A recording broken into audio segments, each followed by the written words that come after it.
Subscribe now and press the bell icon. Never miss an update.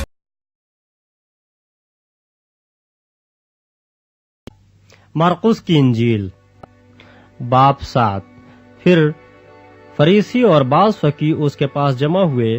वो यरूशलेम से आए थे और उन्होंने देखा कि उसके बाद शागिर्द नापाक यानी बिन धोए हाथों से खाना खाते हैं, क्योंकि फरीसी और सब यहूदी बुजुर्गों की रवायत पर कायम रहने के सबब जब तक अपने हाथ खूब धो न लें नहीं खाते, और बाजार से आकर जब तक गुस्ल न कर लें नहीं खाते।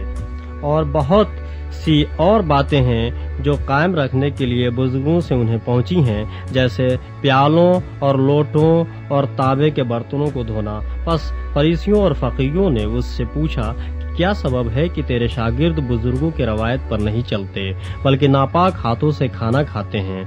उसने उनसे कहा, यशायाह ने तुम रयाकारों के हक में क्या खूब नबूवत की, जैसा कि लिखा है, ये उम्मत होठों से तो मेरी ताज़ीम करती है, लेकिन इनके दिल मुझसे दूर हैं, और ये बेफायदा मेरी परस्तिश करते हैं, क्योंकि इंसानी अहकाम की तालीम देते हैं। तुम खुदा के हुक्म को तर्क करके आदमियों की रवायत को कायम रखती हो। और उसने उनसे कहा, तुम अपनी रवायत को मानने के लिए खुदा के हुक्म को क्या खूब बातिल करते हो, क्योंकि मूसा ने फरमाया है कि अपने बाप की और अपनी माँ की इज्जत कर, और जो कोई बाप या माँ को बुरा कहे वो जरूर जान से मारा जाए। लेकिन तुम कहते हो, अगर कोई बाप या माँ से कहे कि जिस चीज का तुझे मुझसे फायदा पहुँच सकता था वो कुर्बान यानी खुदा की नजर हो चुकी, तो तुम उसे फिर बाप या माँ की कुछ मदद करने नहीं देते। यूं तुम खुदा के कलाम को अपनी रवायत से जो तुमने जारी की है बातिल कर देते हो, और ऐसे बहुतेरे काम करते हो। और वो लोगों को फिर पास बुलाकर उनसे कहने लगा, तुम सब मेरी सुनो और समझो। कोई चीज बाहर से आदमी में दाखिल होकर उसे नापाक नहीं कर सकती, मगर जो चीजें आदमी में से निकलती हैं वही आदमी को नापाक करती हैं। अगर किसी के सुनने के कान हो तो सुन ले। और जब वो भीड़ के पास से घर में गया तो उसके शागिर्दों ने उससे इस तमसील के मानी पूछे। उसने उनसे कहा, क्या तुम भी ऐसे बेसमझ हो?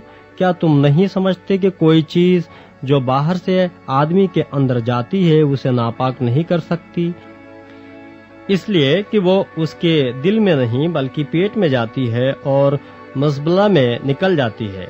यह कहकर उसने तमाम खाने की चीजों को पाक ठहराया। फिर उसने कहा, जो कुछ आदमी में से निकलता है वही आदमी को नापाक करता है, क्योंकि अंदर से यानी आदमी के दिल से बुरे ख्याल निकलते हैं, हरामकारियां, चोरियां, हुरेजियां, जनाकारियां, लालच, बदियां, मक्कर, शहवत परस्ती, बदनजरी, बदगोई, शेखी, बेवकूफी, ये सब बुरी बातें अंदर से निकलकर आदमी को नापाक करती हैं। फिर वहां से उठकर सूर और सैदा की सरहदों में गया और एक घर में दाखिल हुआ, और न चाहता था कि कोई जाने, मगर पोशीदा न रह सका।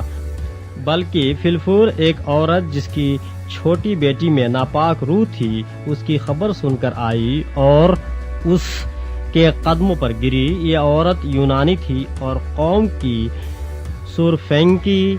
उसने उससे दरख्वास्त की कि बदरूह को उसकी बेटी में से निकाले। उसने उससे कहा, पहले लड़कों को सैर होने दे, क्योंकि लड़कों की रोटी लेकर कुत्तों को डाल देना अच्छा नहीं।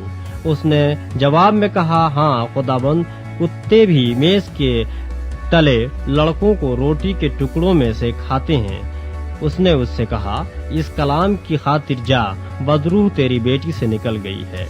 और उसने अपने घर में जाकर देखा कि लड़की पलंग पर पड़ी है और बदरूह निकल गई है। और वो फिर सूर की सरहदों से निकलकर सैदा की राह से दिकुपलिस की सरहदों में से होता हुआ गलील की झील पर पहुंचा।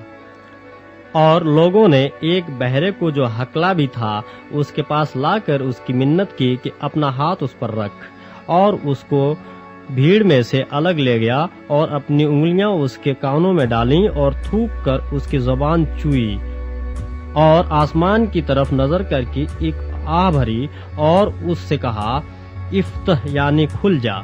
और उसके कान खुल गए और उसकी जबान की गिरह खुल गई और वो साफ बोलने लगा। اور اس نے ان کو حکم دیا کہ کسی سے نہ کہنا، لیکن جتنا وہ ان کو حکم دیتا رہا اتنا ہی زیادہ وہ چرچا کرتے رہے، اور انہوں نے نہایت ہی حیران ہو کر کہا، جو کچھ اس نے کیا سب اچھا کیا، وہ بہروں کو سننے کی اور گونگوں کو بولنے کی طاقت دیتا ہے۔